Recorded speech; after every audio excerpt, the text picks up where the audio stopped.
Well, here we are for a new type of video. This is the only time these clips will be in a standalone video. In the future, they will be at the end of normal videos. My version of Jatu's putting his pets at the end of his videos. Now, we have some good footage with the dash cam in this video and quite a few clips. Each one has a date timestamp on the bottom so you can see exactly when it was recorded. Now, we might have an issue since my radio is on when I am driving usually, so there is sometimes background music. Most of the time, it's not clear what it's on the radio, or it's ads during the clips. If there's an issue, I'll just have to re-edit the clips and mute the ones where you can hear the radio. The dash cam records in 1080p 30 FPS full HD, making it identical to my phone for video recording. These clips won't be in order of when they were filmed, as far as I know. But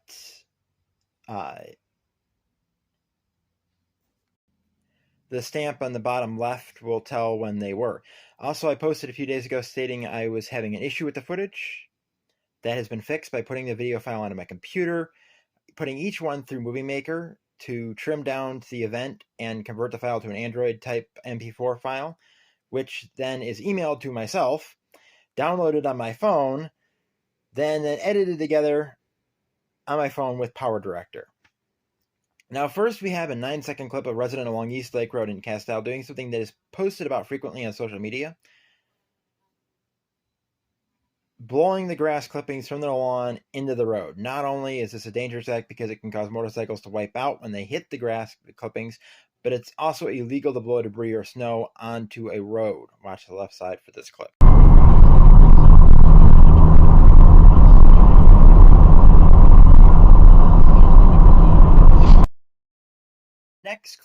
Next clip, it's a little hard to see, but watch the Ford pickup in the distance. The dash cam makes it look a lot farther ahead than he actually was.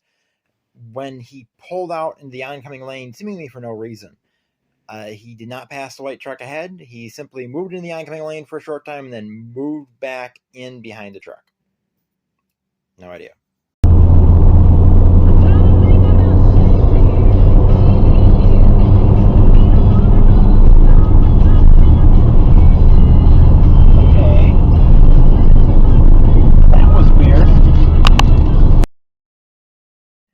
Next is an example of reaction at speed with minimal slowing. When the truck ahead of me went to turn in towards Charcoal Corral, I just passed him at 45 miles per hour. In threading the needle between his truck and some potholes on the extended shoulder that I was concerned might blow a tire. I have had that happen before. The reason for this maneuver is so that I can be confident that I know where every corner of my vehicle is and what speed I can execute different maneuvers at when some of the drivers you will see in future clips do something too close to hit the brake. Or when an animal runs out in front of me, which I've threaded the needle between two Canadian geese before.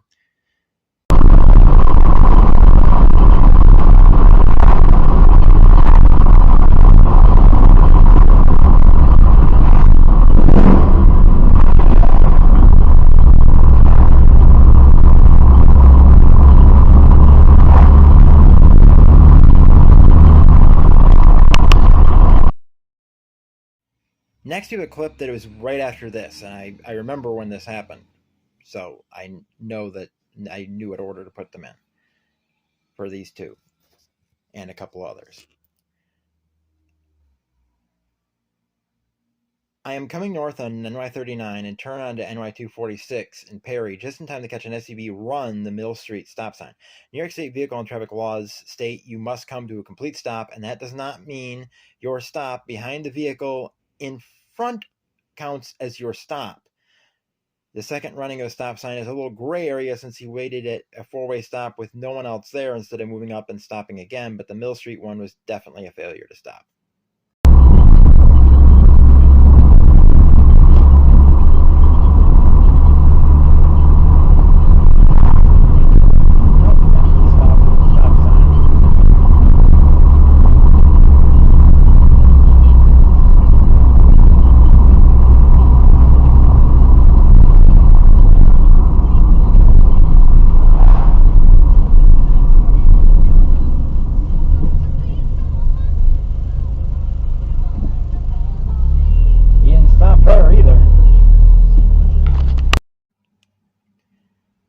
Next, we have two clips of me just having fun and showing how well the car handles around curves. First clip is in daylight, leaving New York 19, north of Leroy, and driving on Parmalee Road before turning onto Wacka Trail. This road is just a fun road to drive, and since my brother lives on it, I drive it fairly often. The second clip is driving back, showing how the dash cam performs at night on a dark back road. Of course, most roads are dark at night since streetlights are not a thing most places, but the trees add to the darkness.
Next, we have the most recent clips, and these were filmed the same night. First, we have some guy pass me south of Perry. Now, this guy had been behind me since Pine Tavern, had been tailgating me at 55 to 65 miles per hour all the way to Perry. His headlights were so blinding, I had to adjust all my mirrors and lean forward to even see the road. Through Perry, he still was doing this. South of Perry, you can see the van turn on the Chapman Avenue where Charcoal Corral is, and then after a short time, you see the big black F-250 or F-350 pass me. Audio has been removed because this is the only clip that you can clearly hear the radio blasting away with Jason Aldean's "Try That in a Small Town."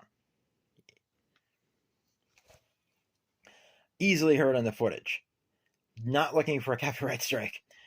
Now, when I saw him passing, I looked at my speedometer. I couldn't really see it because his headlights are blinding. I was leaning forward trying to see the road, making sure there are no deer going or running out in front of me because I do not want to total the Mini. I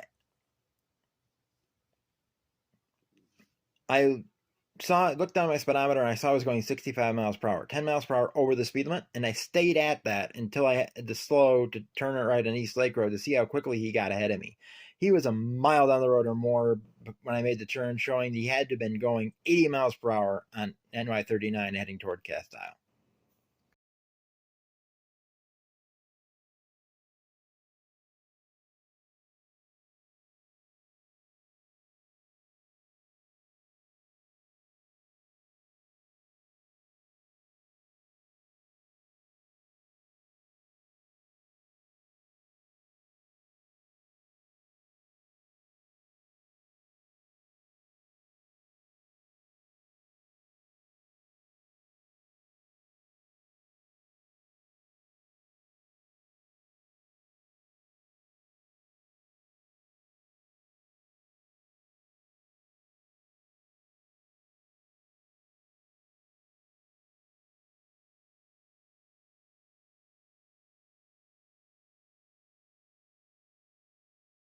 The biggest WTF moment of my driving. This clip is on East Lake Road coming around the curve outside Silver Springs.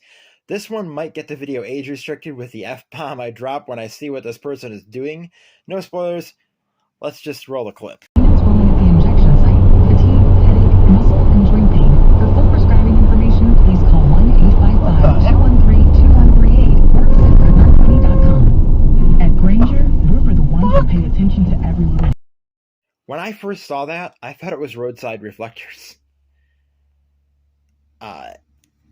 It never occurred to me that someone would do a K-turn on a dark road just before a curve when there is not only two driveways right there that they could have turned around in, but the white light to the left at the beginning of the clip is at a substation that's off the old road, which you can do a U-turn using that part of the road. Not only a dangerous maneuver on the part of the white SUV, but an unnecessary one. That's it for the clips I have ready. There will be more, and the cam will be used to catch trains as well. Multiple locations. The tracks are right next to the road, and the dash cam will allow me to record while driving alongside. I have seen much more crazy things than this than is in this video, including multiple drunk drivers swerving all over the road, a motorcycle going 50 miles per hour, weaving through traffic, and the 30 mile per hour speed limit in the city of Batavia, and more that happened before I acquired the 1080p road cam. I assume I will see even more crazy things, which I will share with the viewers. From CP Silver Springs, Milepost 368, the Norfolk Southern Tier Line, keep on loving trains, Tim out.